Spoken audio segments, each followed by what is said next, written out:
Hey everybody, Mark Edward Lewis here with Cinema Sound. Today we're going to be looking at a plugin in Adobe Audition that you probably don't use that often, but probably should, called the Sound Remover. Let's roll. We're here in Adobe Audition, and if you've never used Adobe Audition, we invite you to come to cinemasound.com and stream our product Adobe Audition 123, where you'll learn from I don't know how it works to all the way to getting great Hollywood level deliveries and real facility with the program in just a few hours. But here we've got a clip of dialogue here in the timeline. Let's just take a listen to it. In a reflective dining room, which has a lot of reflection, parallel ceilings, walls, floors. So there's a lot of noise, there's a reverby sound and all this kinds of things.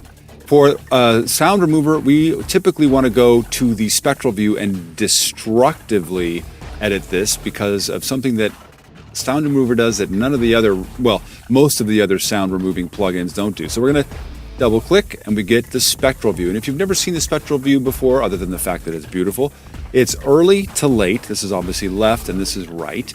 High frequencies to low, and brighter means louder. So you can see my voice and all of its harmonics as well as the breathing. In a reflective dining room, which has a lot. So you kind of get that idea. With Adobe Audition and most digital audio workstations, you have to teach it what the noise is that you want to get rid of and then work with how it does that. So we're going to go to Effects, we're going to go to Noise Reduction Restoration and Sound Remover. Now you'll notice immediately this calculation that's happening down here versus up here. This is something that we don't normally see in Adobe Audition, where we see the original sound versus the affected sound. Even before we hit apply or anything like this, we get a visual representation of it. So what we want to do is to be able to select the noise that we want. And this is I'm kind of cutting it down at the knees here to be able to, you usually want like a couple of seconds or more of noise to be able to teach Adobe Audition what it is. In this case, it's very, very short. So we're going to hit Learn Sound Model. And as you can see, once we did, everything down here is black, meaning quiet, but we're going to select all and then have it apply everything. Now you can see between these two the difference, much more darkness here than up here, denoting that it's doing a good job of getting rid of the noise. But let's take a listen to what we've got here. In a reflective dining room, which has a lot of reflection, parallel. As opposed to with it off. In a reflective dining room. That's a pretty significant change, again with it on. Oh wait, let her draw. In a reflective dining room, which has. And off. In a reflective dining room. That's pretty amazing. Now, of course, there's artifacts. And like I say, with any denoising anything, noise controlling software or whatever, you can't have all of the noise gone and all the artifacts gone. As certainly as you can't have all the noise and all the artifacts. You always have a coefficient. Either you have all noise and no artifacts, or all the artifacts and no noise. So we want to find a clever balance. And the Sound Remover has some really great controls that are hyper advanced. And if you don't have a fast computer, you're going to be doing a lot of redrawing. It's going to take you a while to get this thing to work. As you can see, even on this 12-core processor computer I have, it takes a little bit of time for this very short clip. So let's just break down what we have. We've already shown you the Learn Sound Model. You select the noise that you want to get rid of, hit Learn Sound Model, and it goes to work. Now, right now I'm using this to get rid of noise, which is sort of super easy for this plugin to do. Normally we would use the hiss remover, noise remover, something like this.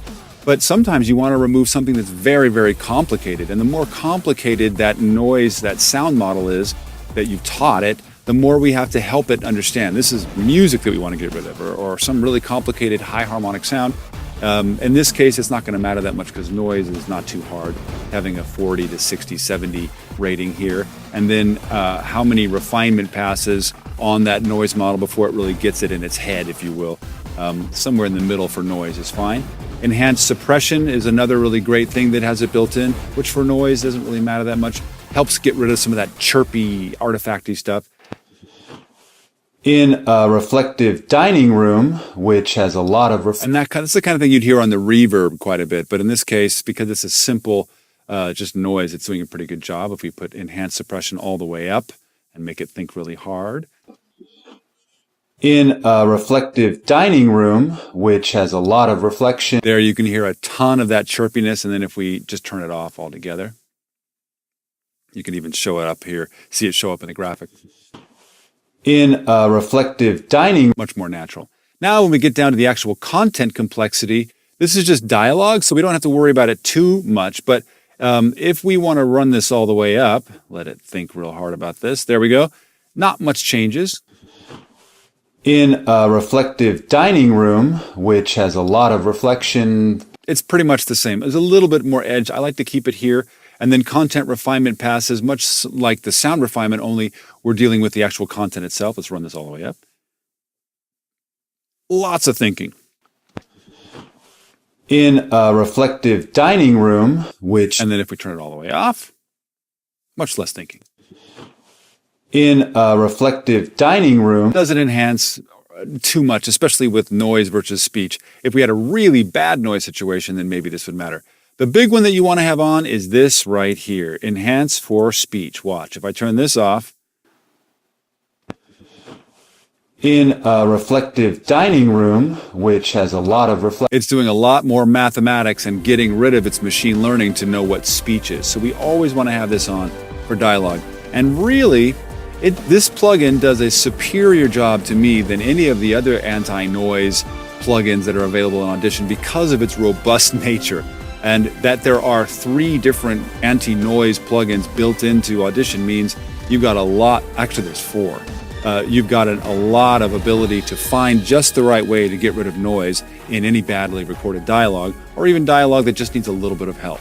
Hopefully this video has given you some great value, and if you've seen any of the other hundreds of videos we have on this channel, please subscribe to us here at CinemaSound, and come visit us at cinemasound.com, where hopefully some of the hundreds of blog posts and educational bits that we have there can help you get that Hollywood-level production value for your productions as soon as possible. Until then, we'll see you in post.